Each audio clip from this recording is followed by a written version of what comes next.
नमस्कार, India news 7 में आपका स्वागत है। इंडिया न्यूज़ 7 से प्रेस रिपोर्टर सुनील कुशवाहा। तेजू भाई जो उज्जैन की निवासी है, जिन्हें अपने पुत्र मदन ने घर से बाहर निकाल दिया 85 साल की उम्र में, और इनका पुश्तैनी मकान भी बेच दिया।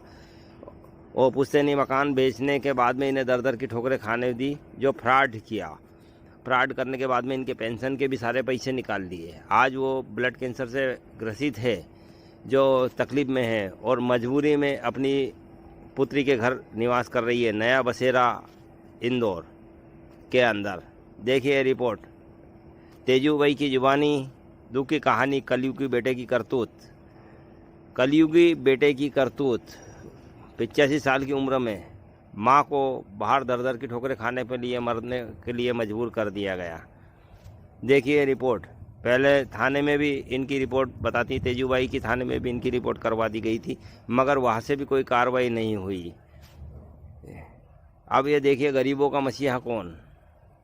तेजू भाई 85 साल की उम्र में दर दर की ठोकरें खा रही है, जिनकी पेंशन, मकान सभी पे कब्जा कर लिया है और बेच दिया है। जीते जी नर्क भोग रही है कैंसर की मरीज तेजू भाई। कलयुगी बेटे की करतूत।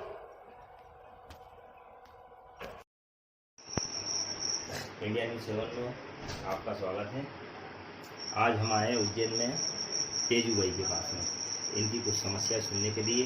इनके साथ फ्रॉड, धोखाधड़ी और बुढ़ापे में इनको बाहर निकाल दिया गया। आइए आप सुनते हैं इनकी समस्या, इनकी जुबानी।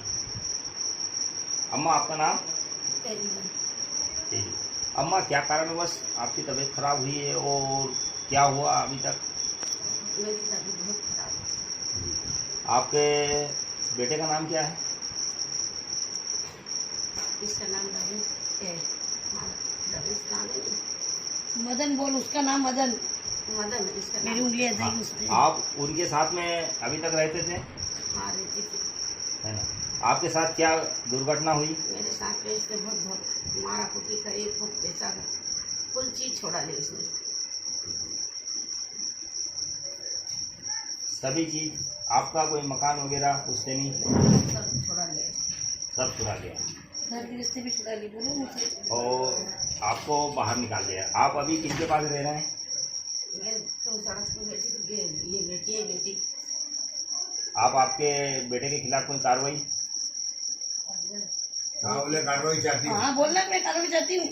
आप कार्रवाई चाहती हूँ ना, आप उनके खिलाफ कार्रवाई चाहते हो, क्योंकि आप बुढ़ापे में कहाँ जाओगे, आपकी तबीयत खराब है और भाई आपके हाथ पैरों में सूजन आता है, आप चल फिर नहीं सकते हैं, आपकी कोई अब सेवा करने के लायक कोई नहीं है।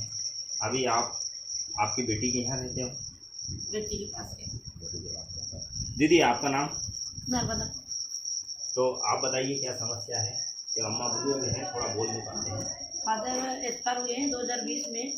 जब से मदर है तो मदर को बहुत परेशान करता है वो, और बोलता है कि मेरे फादर मुझसे बोल गए हैं कि पेंशन के पैसे मैं ही रहूं और मैं ही रखूँगा पेंशन के पैसे। तो आता है बैंक में साइन करवा के सारे पेमेंट वो ले लेता है, तभी मांगती है तो नहीं देता है पैसा।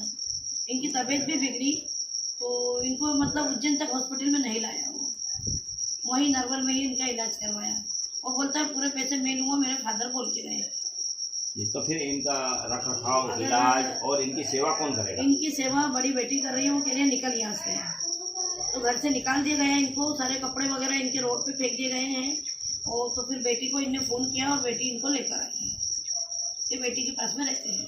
तो इन्हें मारा भी? अम्मा, आपको मारा भी? मारा, 2 चक्कर मारा तो। 2 चक्कर मारा जाता है ना? अब आपकी जान बचा करके आपकी बेटी के यहाँ पे आई। और बेटी है जो रख रही है, तो बेटी उनको भी वो इस प्रकार धमकियाँ देता है कि इसकी पेंशन तुम लोग खा रहे हो, और यदि ये मर जाएगी तो इसकी लाश भी नहीं उठाने दूंगा मैं, और इसकी मट्टी पड़ी रहेगी, और तीनों बहनों को मैं हिसाब मांगूंगा और तीनों को बंद करवाऊंगा। हम एक्चुअली 3 बहन हैं। दीदी, आपका नाम? लीला। आप इनके क्या लगते हो? मैं लड़की बड़ी। तो इनकी समस्या आपकी जुबानी सुनना चाहेंगे हम। ये समस्या मेरे को बुलाया था इनने हाँ। कि बोले हमारे यहाँ कथा है तो तू आ जा। किसी को भी नहीं बुलाया, मेरे को बुलाया अकेले को। मैं गई, जब तक तो इनकी कथा था सब हो गई, और बस कथा था निपटी और नहीं, इनकी तबीयत खराब होने तबीयत खराब तो उनकी है ही सही। है, हाँ, ज्यादा है, वही से ज्यादा सीरियसली डॉक्टर ने बताया है। सीरियस। अब इनका इलाज कराना है, तो हाँ। आप मतलब जो है इनके आपके भाई के खिलाफ क्या कार्रवाई करना चाहते हैं? इनका मकान का क्या हुआ? इनका मकान जैसे जो था हमारा पुश्तैनी मकान, वो मकान वापस चाहिए और इनका इलाज भी कराना है मेरे को क्या। और जब से निकाला है, जब से ही मैं इनको हॉस्पिटल ले लेके जा रही हूँ क्या, और वही मकान क्या, हमें वही मकान चाहिए ठीक है, आप क्या।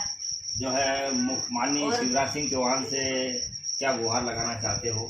अब ये कि वापस वो मकान मिलना चाहिए क्या, और हमारी माँ का इलाज भी होना चाहिए। ना इनके पास रहने का है ना कुछ नहीं। अब मैं लड़की हूँ, मैं भी विधवा हूँ क्या, और जब से इनने निकाला, जब से मैं ही इलाज करा रही हूँ, मैं ही ले अकेली क्या। इनको इंडिया न्यूज़ 7 में आपका धन्यवाद। आप हूँ, मैं इनका लड़का हूँ बड़ा वाला। मेरा नाम रमेश चंद पवार है। मैं इंदौर रहता हूँ। मैं स्कूल के अंदर मैं एक नौकरी करता हूँ। मेरे को 9,000 रुपये मिलते हैं। इसके अंदर मैं मेरा बच्चे पालता हूँ, और मेरा भाई ने सारा 420 सबके साइन करके उसने मकान बेच दिया, और मेरी माँ को घर से बाहर निकाल दिया, उसको फुटपाथ पे भेज दिया है। इसलिए मेरी बहन गई, मेरी बहन को बुलाया। मेरी बहन के कहने वो मेरी माँ और उसकी सेहत ज़्यादा तबीयत खराब है। अब मेरा आप कहना चाहते हैं कि मतलब जो है फर्जी साइन करके उन्हें मकान को बेच दिया? जी जी जी। तो उसने सारा मकान ले, सबके साइन उसकी हो रहा, तो उसके छोरे की बहू से साइन करवा के उसने मकान बेच दिया कि ये सब हमारी बहनों के और ये मेरा भाई के साइन है, ऐसा करके। माननीय कलेक्टर महोदय से निवेदन है कि इनकी समस्या जल्दी सुनी जाए। बस इससे ज़्यादा मैं आपसे कुछ जो गुजारिश करता हूँ, मैं यही करता हूँ बस सर। Thank you. हम ये चाहते हैं कि आपकी समस्या जल्द निपटा हो। और हमको वही मकान चाहिए, हमको पैसे से कोई मतलब नहीं, मकान